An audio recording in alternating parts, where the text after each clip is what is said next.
today we'll be having a talk on celebrating the life of an iconic lead writer through art and culture in line with greening Mother Earth. And today I have here with me Miss Louanges, an African, a marital coach and also an entrepreneur. And we have also Deking, who is the program coordinator for Afro Arts Gallery 2023. And we also have Mr. Dan, who is a Ghana teacher. So I like to start from Louanges. Louanges. The name financial year. So I like you to talk a little about yourself, what you do, and why you actually took the invitation to be here today. Okay, thanks. And thanks for the good introduction. As you mentioned, I'm Louanges, a marital coach, an entrepreneur, a radio and then TV presenter, lots of things at the same time. Yes, so as a marital coach, life coach, I think culture is of importance to me, so I want to educate the young ones to value their culture because everything is about culture. Yes, when you value your culture, when you like, you practice it, and then we will see the growth, we will see the prosperity, the happiness around us. Okay. Yeah, that's good. Okay, so the king. Yeah. For me, I'm an entrepreneur and also event promoter. So basically, that's what I do, and other stuff. Okay. Thank you. Okay. And also, Mr. Dan, you teach dance, so I think you can add a little guy in the introduction. Basically, culture promotes a lot of things. And for culture, it talks about, it teaches you identity, where you come from. So I took teaching of Ghana because I felt our kids are getting lost. Their culture is getting lost because of the influence of westernized culture in our country. So I feel teaching Ghana or teaching language will help bring them the identity they need. That's wonderful. That's very wonderful. This program is going to be very interesting. We have a variety of individuals into so many different things on their own. So we'll start by Mrs. Ryan. I'd like you to talk about the African culture from the perspective of the young adult and their identity. Okay, good. And again, thanks to Mr. Deking for this opportunity to talk about culture. It's an honor for me to be here. Thank you again. Yeah, so as we all know, in French we say l'Afrique c'est le berceau de l'humanité. So Africa is a cradle of mankind. And who says that Africa is a cradle of mankind also says that Africa is a cradle of culture, Africa is rich, because of its the variety of our cultures. We're enjoying when you go to Cote d'Ivoire, different culture, you go to Congo, different culture, you come to Ghana. So we are enjoying all this, and this one also makes us, strong. So as long as we continue to value our cultures, we are supposed to see our people grow stronger and stronger. So today I will tell you a little bit of a story. When I was young in secondary school, I used to like history. History, why? Because it took me back to the source. Okay. They used to tell us how our ancestors were living, our grandparents, were living. And then it was interesting to know that they had a king, they had a chief, and everybody was listening to that one person.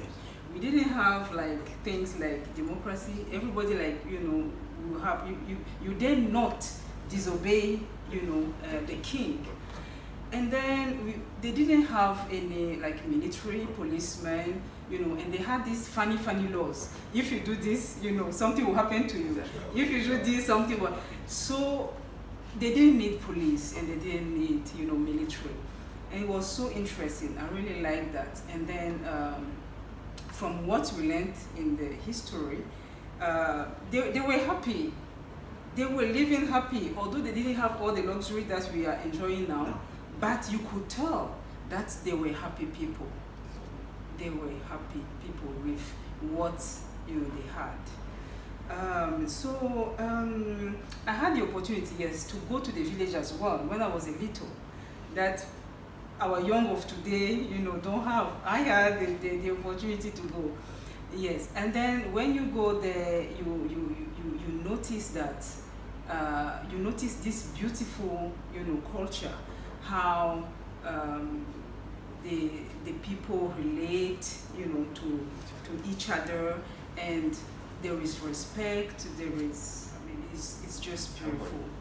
They will tell you, oh, don't go to the river on this day, or don't fish on this day, or don't hunt, or we don't eat this kind of fish, or we don't eat this kind of meat. It's just, it was interesting. So which definition do I give to culture?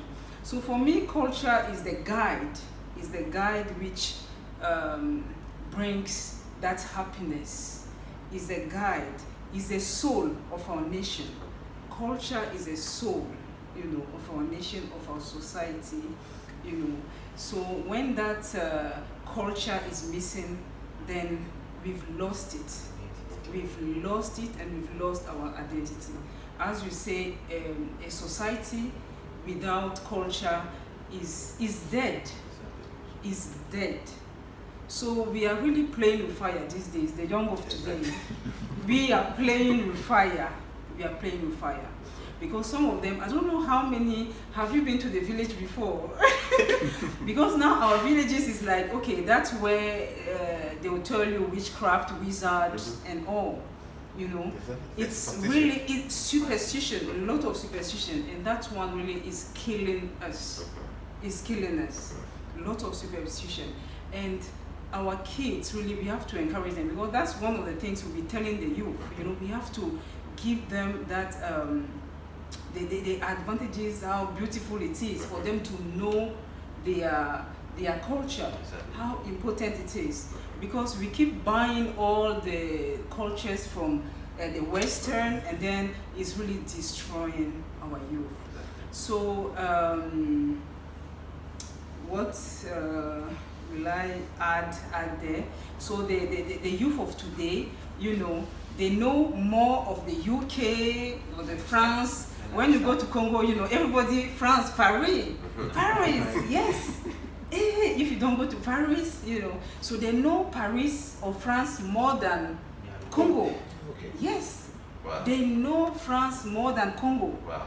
And some of them, they don't speak their language. Ask me how many their kids culture, now. Yes. They are local dialect, they cannot speak. Wow.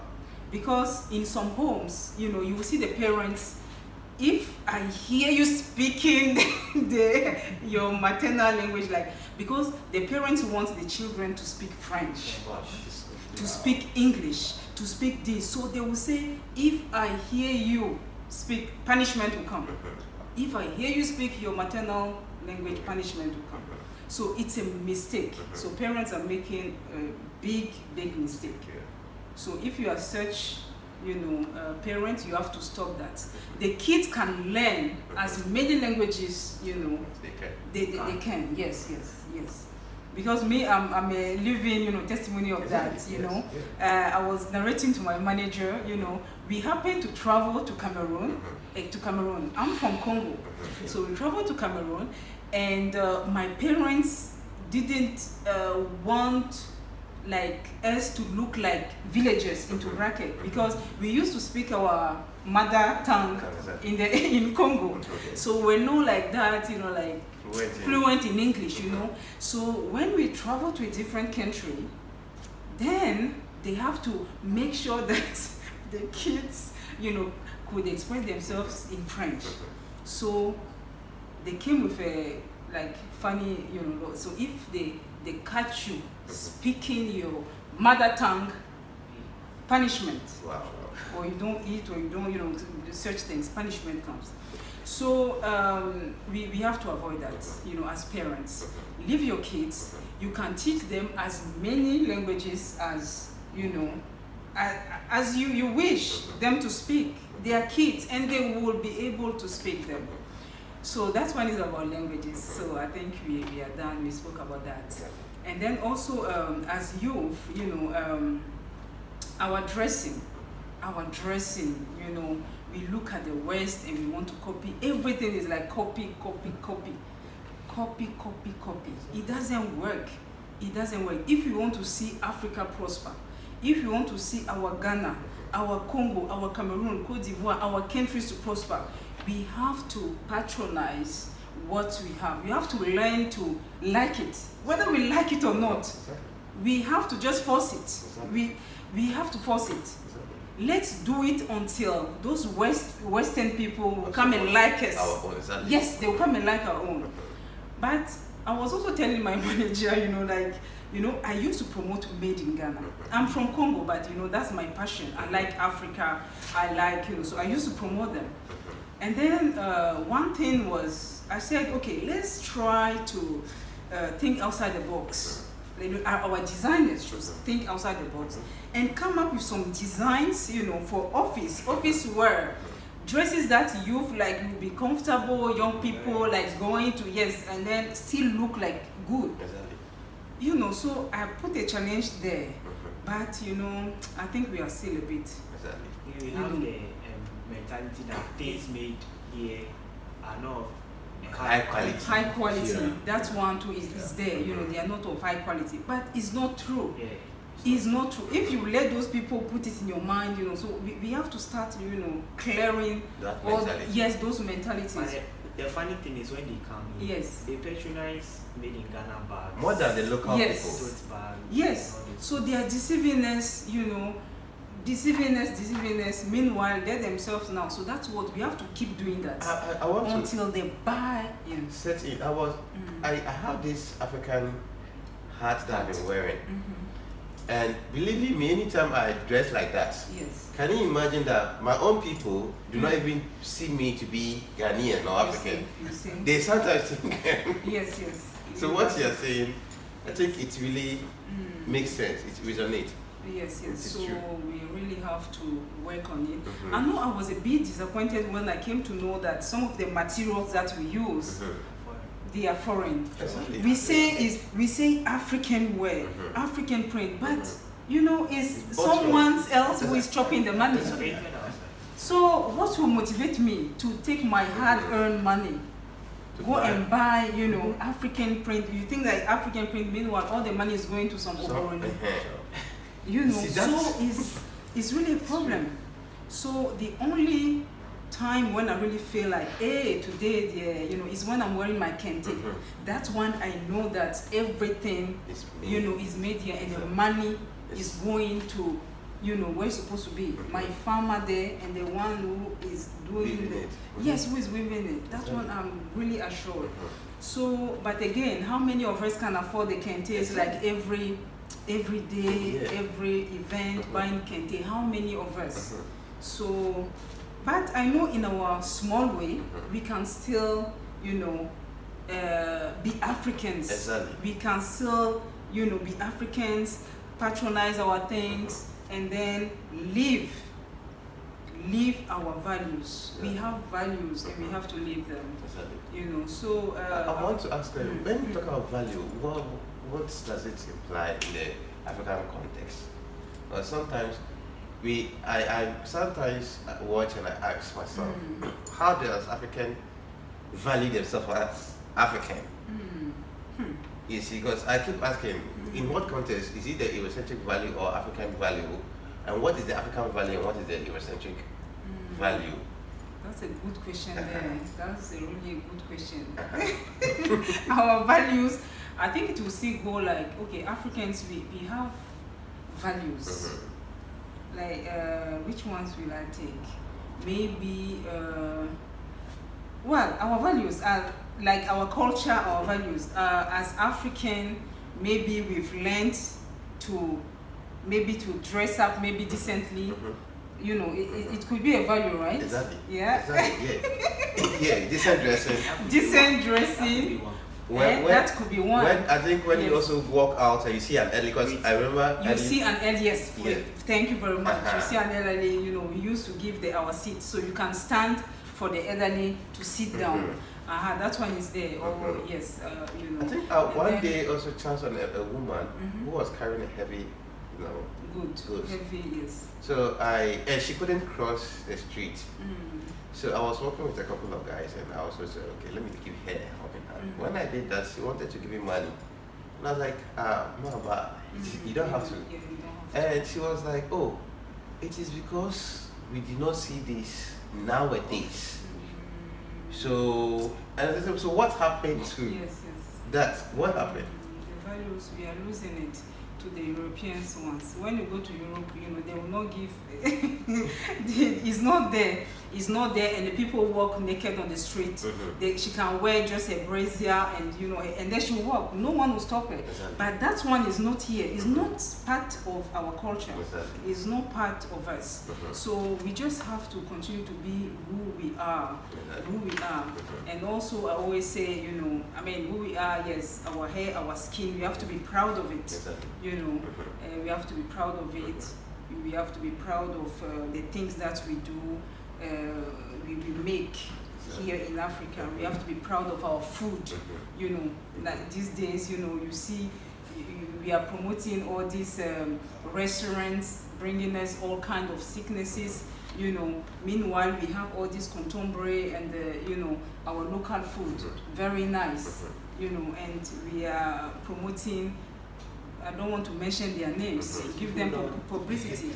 You know, even want to be seen taking the local food. Yes, they don't want to be seen. You know, it's amazing. And when you travel, you'll be amazed. Some of us, you know, some Africans, they have taken the pain to go and open some restaurants there. Yeah. But some Africans too, they will go and eat elsewhere. Meanwhile, the Chinese or the Indians, they always eat our African their food. Yeah. They will always eat, make sure that they go to an Indian restaurant, make sure that they go to a Chinese restaurant. But the Africans, they will not go and buy from their, you know, the African shops. So it's very bad. We have to really remove all those, change those mentality. Because if we have to prosper, as Africans, we have to learn to patronize, you know, our thing wherever we are, not only here. So we start here. Exactly. Everything starts in a home, and then society, and then when you go out there, you continue doing that. Exactly. And that's how people will start respecting us, and then we'll go stronger and stronger. Exactly. Wow, that's very good. Thank you very much. You educated us. There are so many things we didn't know. You've shown more light on all those things. So I would like to give Mr. Dan the opportunity now to talk on the Ghanaian culture that's cutting across the various regions, and also some of the cultural practices across the country. Thank you once again. Madam has nailed it so much. The king also asks of value. Culture is us. Without culture, we are lost. Now, if you don't value your culture, you're also lost. So when you talk about value, I was so happy. Because we don't value our culture, that's how come we have accepted this foreign stuff on us, and that's killing us. Take the Chinese, for instance. Chinese value their culture, and that's how come they are striving. When you go to Japan, same way. This very era, when you talk of cleanliness, we used to have it. Africa, we used to be so clean, but now Japan has taken over. Wherever they go, last time we had the World Cup, I think where they sat when they left, they cleaned. So yes, this culture used to be part of us. We've lost it. Like they also said, when you see a parent suffering, carrying a load, you ought to help. But now, foreign culture again, as because we don't value our culture. The kind of food that we have to eat, like she said, contomere, dawa, all these things, we've traded that for the foreign, yes, because we don't value it. So the key word here is what? Value. If we value it, we will all follow like the Japanese, like the Chinese, etc. Sure. So I think the key word here is what? Value. Thank you very much. Okay, so now we'll take our final topic under the Afro Arts Gallery. Your coordinator, the main man. Okay. So, I'd like you to throw more light on the program itself, the Afro Art Gallery, and also the Green Mother Earth agenda. Okay, so I will take it from the Green Mother Earth perspective, Fred, before we go to the Afro Art itself. When it comes to culture, as my predecessors are saying, Madam Louanges and Mr. Dan is saying, it also comes from the earth, where are we actually born. You see, every place with the custom and norm. Now, it is the land that actually guide on the customs and norms that are supposed to be practiced over there. For instance, if you have water bodies around that, you don't have to loiter, stuff like sometimes they go to the water bodies and do a whole lot of, I don't want to mention the name, but you know what I'm talking about. We waste ourselves all in there. At the end of the day, we also get that water for food and drink, which in turn give us diarrhea and other forms of diseases. Now, that is water body. Let's come to the earth itself. Currently, if you take a look at what is going on in Ghana, galamsey is really destroying our land. Why is it destroying our land? Because we want what? Mineral resources. Is there no other better way to do it that we will not actually spoil the land? If we finish destroying the land, what else will happen? If you want to travel to your village, will you have a place to actually build your house? If let's say a friend, maybe you travel out of the country and you want to invite a friend in, and it's okay, have a nice village, and you realize that you just brought your friend back into your country, taking the place, your friend to your village, only for you to get there and realize that the beautiful village you grew up in, whilst playing with your colleagues or your mates, has been destroyed by what? Galamsey. You do not have the green environment, you do not have the water body either. You can't even get clean water to drink and other stuff. So sitting down, we have realized that it is not helping us, because we grew up with fresh air. We never have to worry about asthma. We never have to worry about other forms of what? Airborne diseases and all those stuff, because we know everything comes natural from what? From the earth, which the earth feeds the trees. The tree in turn what? Provides us with that what? Fresh air. But if the earth is destroyed, how then do we get that green environment do we want to survive as people? We will always be where we are and die young. And we can see that a lot of youth are dying instead of them growing old and grow old like our forefathers. I buried my great grandmother in December, and she was 130 years. I'm telling you, she was 130 years. My grandmother is still alive. So a friend from UK was telling me, do you know that your great grandmother could actually pass for the oldest person on earth? I said, go to Guinness Book of Records and see whether you can. I was surprised. I was shocked to myself that she could even pass for what? The oldest person on earth. And she was strong. She was still strong. So I was so surprised that how come this old lady survived up to this time? And they said, the last time I saw, they said the oldest person was 128 years old. My mother's side, my great grandmother died at 120 years old. So look at me, look at how eye problem. I ask myself, what's happened? Is it that I'm not getting green earth or what? I look at other friends of mine who are actually having different form of diseases and other things, and you realize it's not the best way. So we actually have to practice green earth by planting trees to green our mother earth, which in turn will help solve the greenhouse effect. Because we know that currently the sun is scorching so much, you can't walk under the sun anymore because we've practically destroyed almost the ozone layer. So we really need to plant trees and green our environment to build the world or heal the world or the planet again. So basically that is what greening Mother Earth means. And what does it mean to the Afro Art Gallery? The Afro Art Gallery is a project that seeks to promote African literature, culture, and greening earth. So every year we do celebrate an iconic writer who has contributed to African literature. And this year, 2016, we celebrated Professor Lartey, and massive respect to him. This year, we're actually celebrating Professor Kofi Awuno, who actually contributes a lot to our African culture and literature as well, so across the globe and locally as well too. And this year happened to be his 10th anniversary since his demise. Yes, so we actually want to honor him, that's respect, and also to use his work, which is Promise of Hope.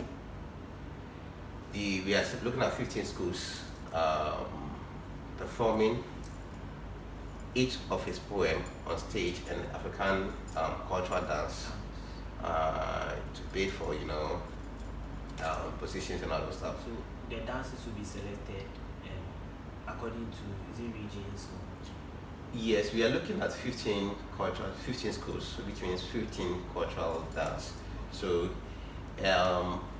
the schools will now have to decide on that based on 21st April. Okay. On 21st April, we will be selecting the poem. We'll be doing book reading, selecting the poem and also the culture to the cultural dance to perform on stage, which is 22nd June to come on at the National Theatre. So for 21st April, we will be doing that at the E. Anansi Library at East Legon. Okay. Yes. So I think what they are all saying tied into the Afro Art Gallery exactly. Because at the end of the day, we need to promote Buy Ghana, Eat Ghana. We are talking about our economy not being well. We are talking about we are complaining. Everybody's complaining. Things are very expensive, and it ties into that. If we do not have that identity, how then do we buy our stuff? Yes. So literature also help. It is a way to express the beauty of your culture in language or in vocal way. Yeah. So that is what Prof. Kofi Awuno has been able to do, to paint our culture in a way that the young ones can also want to emulate to be a better Ghanaian tomorrow with great identity, or Ghanaian identity, or African identity. Yeah. So basically, we are using this platform to promote our identity. That's it. That's wonderful. Okay. So I have some questions for all our guests here. Okay. So I like to start from you. So ladies first, as usual. So Mrs. Lajman, you spoke about children not actually getting the opportunity to visit their villages. So what must parents do? Because some of these parents too were also raised up in that kind of way, so they don't actually see the importance of taking their children back to their roots, because they also got up in the city, got married, and they've not actually visited their hometowns or their villages. So what must we do? Because it's the parents that will actually take their children there. So what must we tell them, or what's the route, what's the way we must? Well, for me, search programs, will help. Because it's all about education, education, and education. So we have to keep telling our parents the importance of our children knowing their culture, the importance of them. So it's not always, okay, this vacation we are going to UK, this vacation we are going. So take also one vacation to the village. We have to start encouraging people. Yes, we have to. And this kind of, as I'm saying, is all about education. So people have to understand the importance. Yeah, because we learned that when we don't have culture, we don't have values, we are lost. And we don't want our Africa to be lost. No way. We don't want, because once we lose our values, we lose everything. It means that we don't have any identity.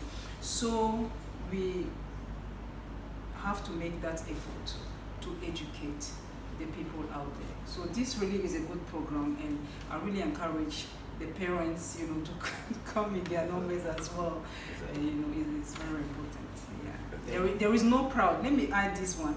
There is no proud in like, oh, my child has a British passport. Because now, people oh, my kid is American. What's the proud about that? So now you are ashamed to be like African. You are ashamed. You don't say that I'm an African.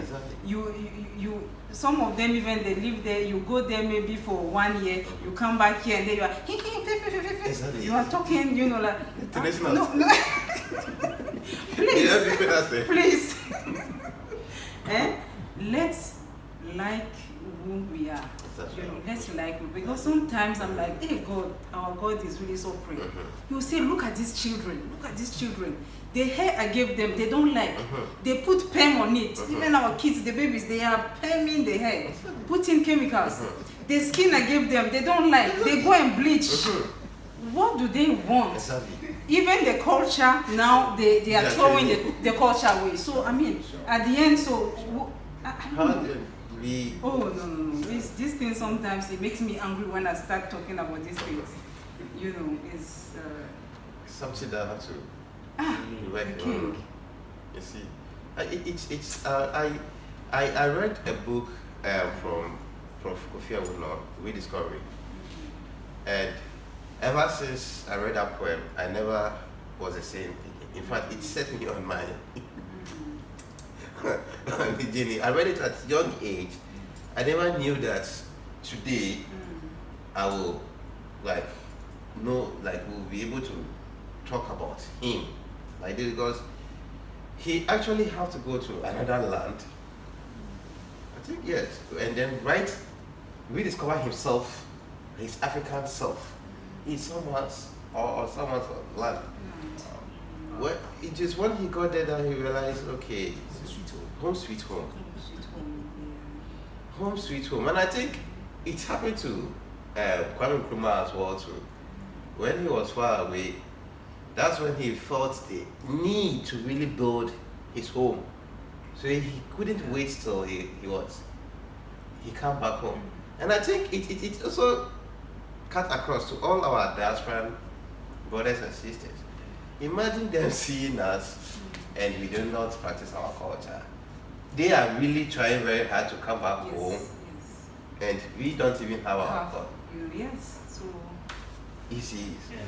So it's something that we have to be working on. Thank you very much for this wonderful podcast section. It was very educative and entertaining, and I hope everyone who hears about this program will be glad to be a part of it in any way, and also attend the program itself with their kids to learn more about the African culture too. So thank you very much. I think I want to say a few yes to it, because we are grateful to Madam Afiba Aderemi, and then Francisca Latoya, Letitia as well too. They have been very helpful and supportive to this program as well too. And Madam Louanges, thank you very much for making the time. And then, Mr. Dalati, thank you very much. You can also say something. Yeah, like I said initially, everything we ought to do is to promote or value our culture. Without that values, we are lost. Everything you said still comes back to the word value. If you don't value your culture, you will definitely follow somebody's culture. And culture is our identity, who we are. Because culture tells us how, shows us how we eat, the kind of food we eat, how we dress, how we talk. Imagine our kids, like you said, go outside and they come speaking that language, forgetting their culture. Today when you go to schools, ask them, they can't speak their own language. And that's bad. It's because they don't value it. So I always want to throw light on the way. Value. Yes, value our culture. Yes. Thank you very much. Okay. And thank you to Ian and said library too. This session has been very educative and fun, and we hope this Afro Art Gallery 2023 and the team will actually go far in letting people understand the value, as you said, the value of our culture and the need to trace their roots. So thank you everyone. Thank you Mr. Dan. Thank you Deking, the coordinator, and thank you the only lady beauty. Mrs. Thank you very much for being here. Thank you. Thank you very much. Okay. Before we talk to you, so subscribe, something. Very strong.